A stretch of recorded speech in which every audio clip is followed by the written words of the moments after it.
All right. Heard this story today. This one's about Donald Trump, but I heard this story today. So last week, everybody's talking about his interviews that he did with the National Association of Black Journalists, I think is what it was called. And he went on he got on a stage and he answered questions from some African American journalists. And some of those folks were quite friendly to him, and some of those folks were quite they hammered him. They wanted to know the truth. They weren't going to let him sidestep. They weren't going to let him beat around the bush. They weren't going to let him deflect. What do you say about X? And that was it. And he got some press. He got some bad press out of it because he got quite nasty a couple of times. Anyway, today I was listening to the news, and it was reported by several media outlets that he was late. He was late getting on stage.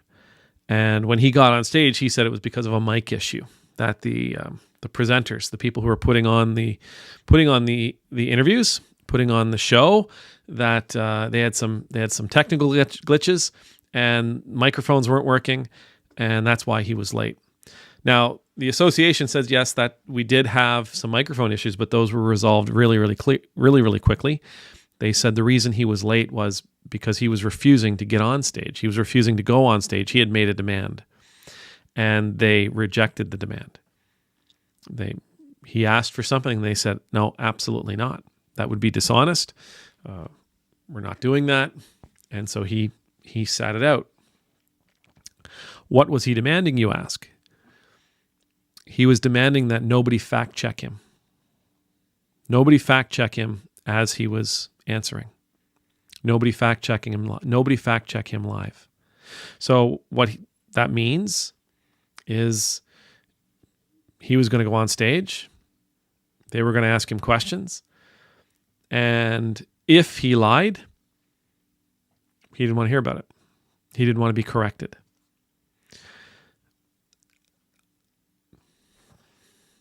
Okay. Now, that's him. That's not us. But we do want to learn from this. We want to learn from the example that he's just shown, the behavior that he's just shown to us. We want to learn from this. Proverbs 12 verse 1. I love Proverbs. Proverbs 12 verse 1 says, "Whoever loves discipline loves knowledge, but those who hate to be rebuked are stupid." That word's not used a whole lot in my New Revised Standard Version of the Bible, stupid. And when I read it, honestly, it's kind of abrasive. It's kind of abrasive. I remember reading this years ago. When I heard this story, this passage instantly popped into my brain because it's a tough one. But I remember it was foolish. Different translation. But stupid works too. Whoever loves discipline loves knowledge. If I'm wrong, I'm okay if you tell me I'm wrong. If I'm wrong, it is fine that you correct me. Because if you're willing to tell me I'm wrong, if you're willing to correct me, if you're willing to offer me new information, if you're willing to call me out for it, and I'm willing to listen, to receive what it is you're offering me, that's evidence that I love knowledge. It's evidence that I want to learn more. It's evidence that I want to grow. It's evidence that I want to become more than what I am right now in this moment. If I'm willing to have you, to engage with you, and to receive what it is you're saying when you are correcting me, and hopefully you do it gently. I have thin skin. But if I'm willing to receive it, then it's evidence that I know I am capable of being more than who I am right now. But if I'm not, if I hate to be corrected, if I hate to be rebuked, if I hate to be put in my place, if I hate to be shown information that counters what it is that I've said, what it is that I've shared, if it counters my position, if it counters what it is I'm trying to convince others of, if I hate being called out for my lies, being called out for my misinformation, being called out for my lack of preparation, if I hate that, it's evidence that, well, again, this word is kind of tough, but it's evidence that I'm stupid. It's evidence that I'm foolish. It's not about my capacity to learn more. It's about my failing to understand just how capable I am. It's representative of how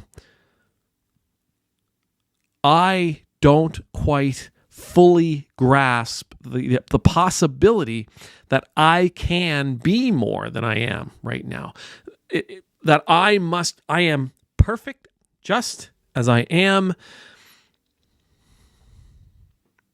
Because if that's what you truly believe, you'll never grow.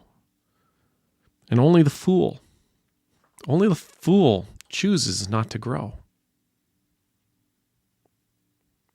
Only the fool chooses to stay put. Only the fool chooses to remain exactly where they are. Only the fool chooses to maintain their position and their understanding as it is right now in this second. Science First. Science First talks about being, they mentioned being a retired theoretical physicist.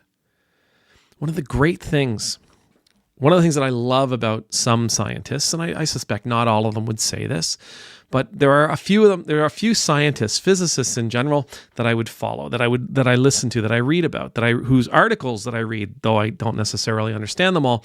There's a few of them that I really, really gravitate to, and the line that they use that just instantly gives them like hundreds of brownie points in my book. The line that they use when they're describing the sun, when they're describing a black hole, when they're describing antimatter, whatever it happens to be, they'll say, "What we think we know." Love that line. I love that line. What we think we know is this. That line in it offers the understanding that they're sharing with you their best, and they know that their best might be wrong. Oh, the humility in that.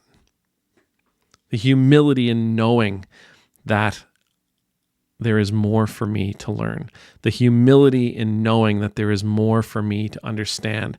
The humility in knowing that there is an opportunity the opportunity for me is always present. The opportunity for me to grow is always present. I am not perfect. I do not know everything.